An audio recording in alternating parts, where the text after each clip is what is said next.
Hi guys, good afternoon once again and welcome back to my channel, Pinay Teacher in America. I hope all of you are safe and enjoying the rest of the day. So, for today's topic, I will share with you some tips on how to prepare for the interview because in my experience, I really have to read a lot of topics for me to be ready. Even though, we are experienced already, we are experienced teacher, still for me, I still need to review some of the important topics in order for me to confidently answer the interview questions. So for today's vlog, I will be discussing with you, or I will be sharing with you some important topics so you can learn about it, or you can study about it while waiting for your interview for a teaching job here in America. So the first topic is about classroom management, because a lot of the school district here, a lot of the school principals are looking for this important topic. So, classroom management is about how are you going to manage your classroom? Because if there's no,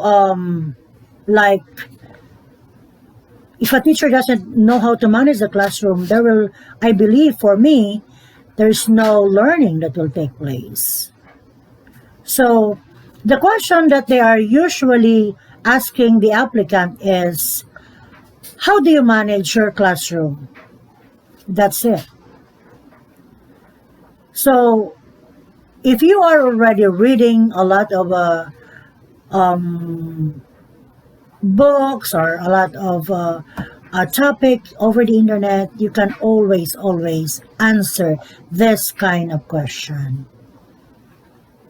Because it is really important here to know how to manage the classroom, because it is different, really different from the Philippines.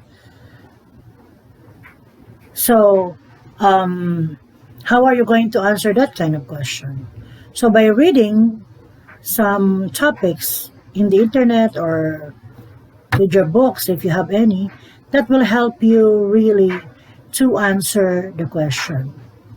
Regardless you already have an experience or not, but reading some ideas about it will help you stand out in the interview. The second one is about your teaching styles, because of course as a teacher you must know how to or you must have a teaching style. So how are you going to elaborate if the question like, what makes you different from the other teacher? What is your teaching style? There is always a follow-up question on that matter. So you are going to read about it, different teaching styles, or the teaching styles that you are using inside your classroom.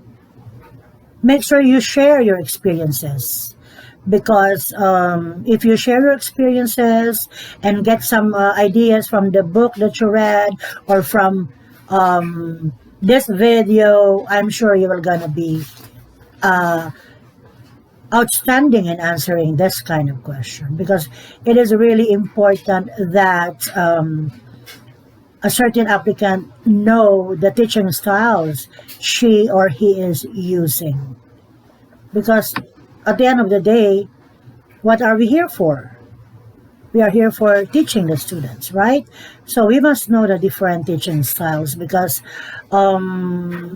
just like in our country, there are a lot of kids that doesn't have the eagerness to study. So you must know how to answer that kind of question.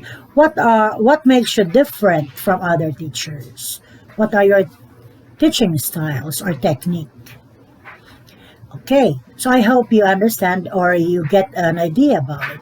The third topic that I'm going to share with you is about to manage behavior. So, a lot of principals sometimes after that tell me about yourself. The next topic or the next question is really related to the behavior management, or how are you going to manage behavior of students. So the question that I experienced during those times is that how will you handle disruptive student? How will you handle those students that are not paying attention to you? So in that certain question,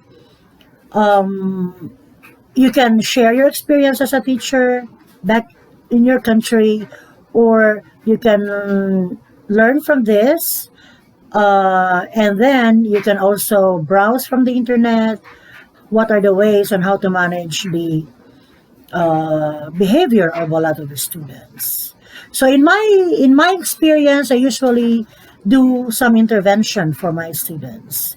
I make sure that I don't like ignore those small things that they're doing inside the classroom, because for me, if I will ignore it, they will continue to do it every now and then. So once I saw somebody that is not like paying attention, or they are doing something that might hurt somebody, I always call their attention. But of course, you have to really like become respectful to them by not telling the name of that person who is doing the misbehavior. So I hope you learn from that you have to like study about behavior management. The fourth one I want to share with you is about um, involvement of parent. How are you going to involve the parents in the teaching and learning process, especially in your classroom?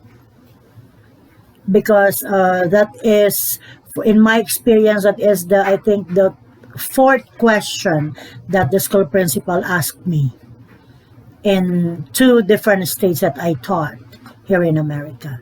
So the question here: how will you involve parents in the student success? So for me, I will answer that calling the parents does not only mean the student made mistakes or misbehaved inside the classroom. Involving a parent in a student's performance in a school is like telling them the positive things that happen with the students, like how they do their project, how they collaborate with their classmates, how they play outside during recess, how they make their test. So mostly, I always tell the parents the positive stuff about their students, because at the end of the day, you and the parents will be working together about the student success, right? And then, if there is something that you need to tell about the students, just tell something in a very good way that doesn't mean negative about the students. Like you can tell the students, like, I think he needs some help with his or her homework. Maybe you can tell the parents that if they could give him or her at least 10 minutes of the day to help with the homework, because mostly of the parents are really like busy, but they will appreciate you about it, that you are really concerned about their children, because the parents here really expect you that you really care for their students. So you can always say like maybe you can if I could like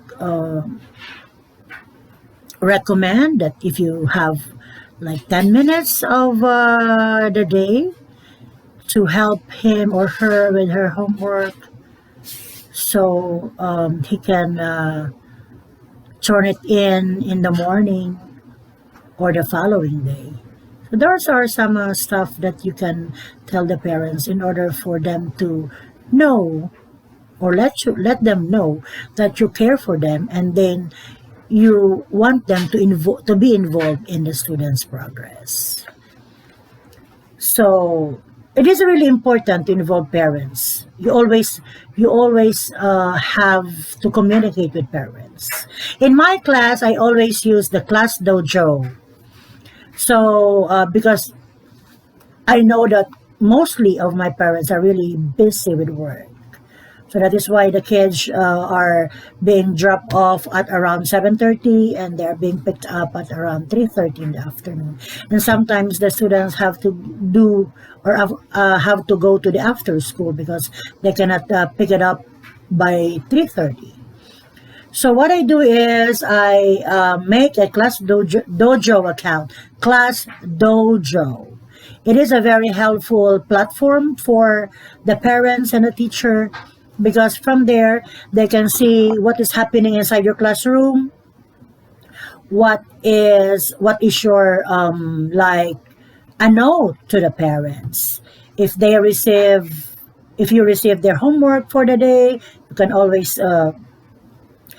put that in the class dojo, and you can also like they can also see how their child behave inside the classroom, because there is like a numbering category where you can put if the child is behaved, if the child is like doing the homework, turning in the homework, or if they do good during recess time. So they will earn a point system in that platform, Class Dojo. So that is a very helpful app for me, that I can always involve the parent by using that. And then the fifth one is like about the PLC. It is like planning among your group mate, among your team in every grade level or in your grade level. So as a teacher in that grade level, the question that I have during those time is about how will you help your group? What can you share to them? So you need to, of course, you need to collaborate with your group mate. You have to share your ideas, and from there you can discuss about it. Is it helpful to the clientele, or is it helpful to the students? Then you can always compromise. So during one, I think we always have like 30 minutes in a week, or in every 2 weeks, we always have a PLC meeting wherein we are going to plan about the learning styles, what to do next with a group of students, because at the end of the day, our focus is our students, right? So let me recap the 5 important topics that needs to be reviewed, that you need to read or browse in the internet or watch on my vlog. So the first one is about managing your classroom. The second one is managing the behavior of the students. The third one is teaching styles. That is very important.